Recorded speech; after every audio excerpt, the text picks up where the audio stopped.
Let me tell you a joke that's not so funny. Some companies have been making products for years, in some cases, decades, yet they haven't made a single item worth a damn. Isn't that right?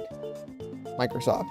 Around a year ago, however, GameSir released their very first licensed Xbox controller. Just imagine for a split second. This company comes out of left field.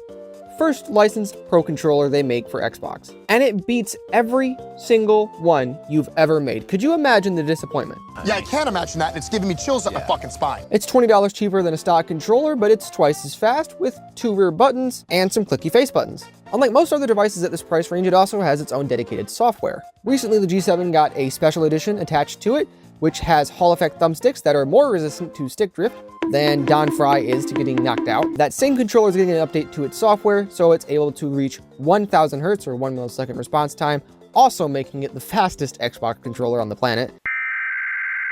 I feel like Heath Ledger's Joker. I'd like to preface that the G7 is the current best non-Hall... It's the best controller with normal thumbsticks, not Hall effect thumbsticks like the G7 SE. One day soon I will make a video discussing the in-depth details and differences between Hall effect sticks and normal potentiometers, but that's not today's video. In today's video, I demand that Batman must take off his mask and turn himself in. So it's safe to say that the GameSir G7 and the offspring that it spawned are currently the heavyweight champions of budget pro controllers for Xbox. If you're interested in the son more than the father, you can go check out that review that I made the other day. But today is the third movie in the GameSir trilogy. It's about the founding father, Benjamin Washington. Pedophile. I have the taste of pedophile cum in my mouth. I'm on the hunt. I record these videos at like ungodly hours. I don't know why. Here's a word from our sponsor. And before we move forward with this review, I'd quickly like to announce our sponsor for today's video, PCBWay. PCBWay is a PCB assembly service that also does stuff like CNC machining and 3D printing, all of which have instant quotes available on their website linked in the description below. So if you're looking to do your own advanced DIY projects, be sure to check them out. I'd like to give a huge thanks to PCBWay for sponsoring this video. Kuda, there are literally 1 million budget Xbox controllers under $50. Why the hell should I care about GameSir? Also, what the fuck is a GameSir? Is that what a Game Boy becomes? I feel like that one's too easy. Someone's had to have made that joke before. I don't have the answer to any of those questions. All I know is, 1, right here, one of the cheapest controllers to have dedicated software. 2, they were truthful about their advertised polling rate. Very proud of this. And 3, this is the cheapest controller to feature clicky ABXY buttons and a D-pad. Somewhere along the line, they must have forgotten what controller they were making because they didn't like skip out on the quality of life features either. Granted, the headphone jack's pretty ass, but I'm still not entirely convinced any of the controllers GameSir's made in the past year are profitable. There's a rubberized rear shell and swappable magnetic faceplates as if this is just like a $150 controller or something. Apparently you can also, according to them, you can paint the shell. Probably shouldn't have specifically told me about that. And finally, for the quality of life features, you get vibration motors. You also get them in the triggers, and via a setting in the software, they can behave as, wait for it, a poor man's version of the haptic feedback in the DualSense. By the way, sit tight, I will be covering the software just at a later point in the video. It's called GameSir's Nexus. Gamer's Nexus. Gamer's Nexus, I also, this isn't really like a quality of life thing, but I'm just gonna throw it in here. They give you 1 month's N-word pass in the box as well. I clearly don't need one. I am both black and from Flint. So the first person to use this gets an N-word pass for a month or 2 weeks. I don't really know how long it is, so just be very careful. Now, let's really begin our review with the cornerstone of Pro controllers. 2 fully remappable back buttons. The buttons are big and they're not placed directly on the bottom of the controller. They're in between the bottom of the controller and the grip, which is perfect for the ergonomics. It works just fine with the 2.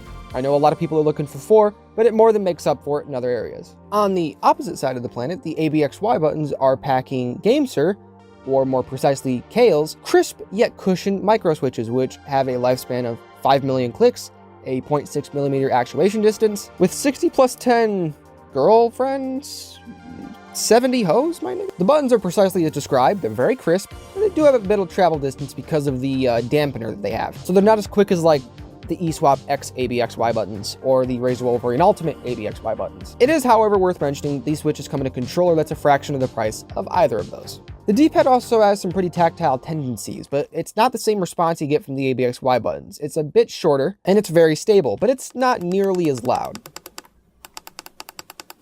For comparison's sake, the G7 SE, a controller with a membrane D-pad, it travels a decent bit further than the one on the G7 here. The pad, as well as the Options, View, M, and Home button all use very similar looking switches underneath the hood. Unfortunately, there aren't stated specs for these, and I wasn't able to find them, so I don't really know what they're built like.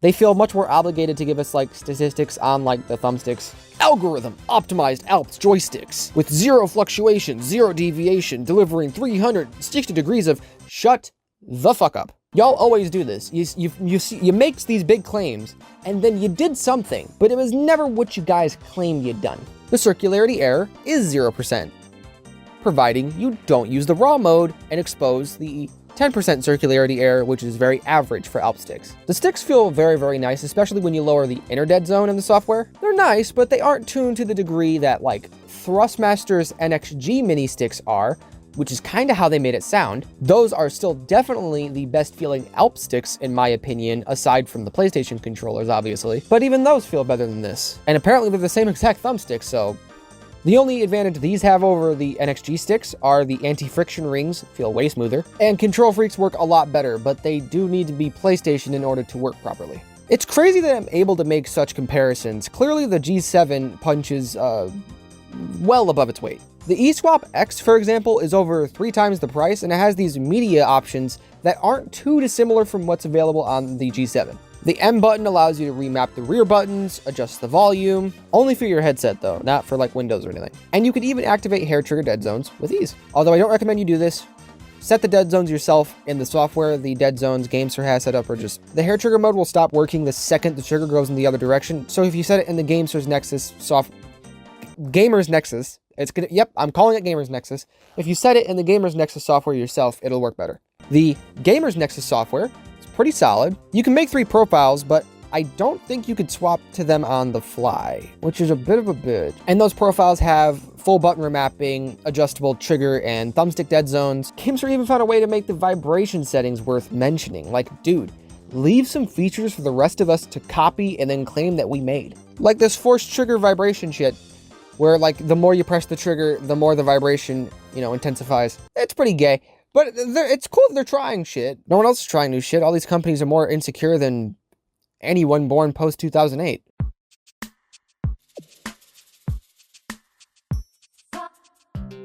At the time of writing this script, which was a while ago, there were 41 written reviews with useful information about parts of the controllers that failed, issues they had, bugs they experienced. When it comes to controllers, between 5 and 10% of the reviews are negative. And they're negative usually because of some defect. And here are the results laid out.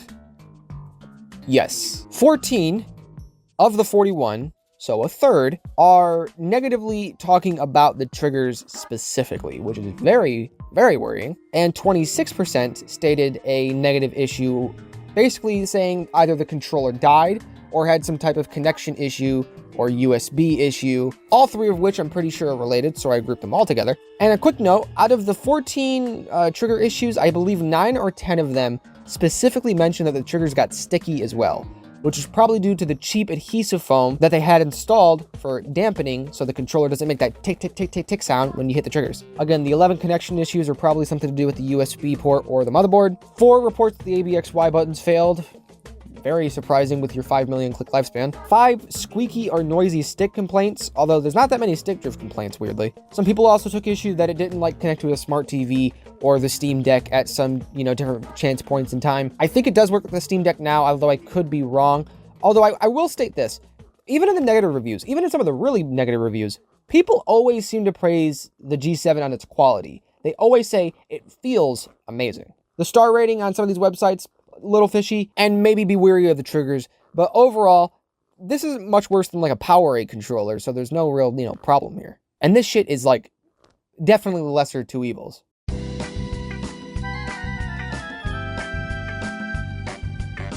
Honestly, things are getting absolutely outrageous with the GameSir G7 and the G7 SE, with all the features that they have between them. The G7, for my money, until the new GameSir controller started coming out, was the best overall controller for 50 bucks. Now for PC nerds, I think it's probably a better idea to go for the T4 Khalid because it has a faster polling rate, Hall effect thumbsticks, and the Clicky ABXY buttons. And the G7 also has an alternative version with, again, Hall effect sticks and a much faster polling rate via an update coming soon. So all three of them kind of make this trinity of perfect controllers. At least in my eyes. These are like devices you'd see priced at between $60 and $100 from everybody else, maybe even more because of the features. They're so specific, and people could sell them just based on those features because people would pay that much for a controller with that feature, especially an Xbox controller with a 1 millisecond response time, which hasn't existed, or one with clicky ABXY buttons and a D-pad that's never existed under 100 bucks. The original Razer Wolverine V2